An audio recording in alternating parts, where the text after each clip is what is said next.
Прават кетіп атсын шықпайсыңар, 4 пансионат кетіп атсын шықпайсыңар. Өлкөдө каалаган сөз эркиндиги жоголду, талкаланды. Кайрадан жекелик өтүп баратасыз? Жок, жекелик эмес. Мен сөз эркиндиги талкаланды. Мамлекетте мыйзам менен иштебей калдык деп атам.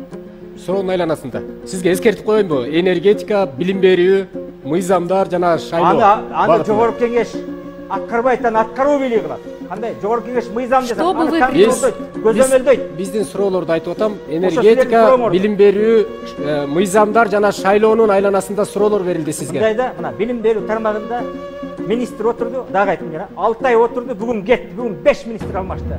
Ушинтип отурса каякта оңол, ошо силер чек коюп келип дебаттарда, дебатка билибиз башыбыз сылаганы келбейби? Чек коюлган жок, мына эркиндик мүнөтүңүз турат.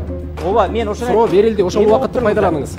Биз эмне үчүн силер суроо бербейсиңер? Кем прават кеткени боюнча айтып атам.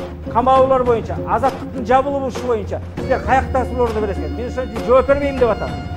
Буларга айтып атат, эми ким колдоп бараткан элдин баары көрүп турат. Ким бүркүт, ким арыстан, ким карга экенин да жакшы билет. Аны убакыт көрсөт. Баягы эптеп кээ бирөө бизнесин коргош үчүн баратат. Биз болсо чыныгы эл үчүн, мамлекет үчүн баратабыз. Азыр мамлекетте көкбөр ойногон, футбол ойногон, бойбас правил кылган модага айланып калды. Биз ушу менен өнүгөбүз. Дүйнөдө бир дагы мамлекет футбол менен, бойбас правил менен көкбөр менен өнүкпөйт. Тилекке каршы биз ошо менен, мына силердин критериңерде 600дөн ашык каттоочулар бар экен. Эч ким көрбөйт экен, 10.000 киши көрдү. Бул эмне деген? 32 жылдан бери калып кайтып жаткандар. Мен Кудай буйрса келип калсам, силердин 80%ыңар иллюстрация кылган мыйзам жазып иштеп чыгам. Себеби 5% айдап чыгып кайра келгени мактай бересиңер. Апенди эшегин жоготуп таап алгандай элесиңер. Бүт тазалайбыз силерди. Азыр чек коюп атасыңар силер.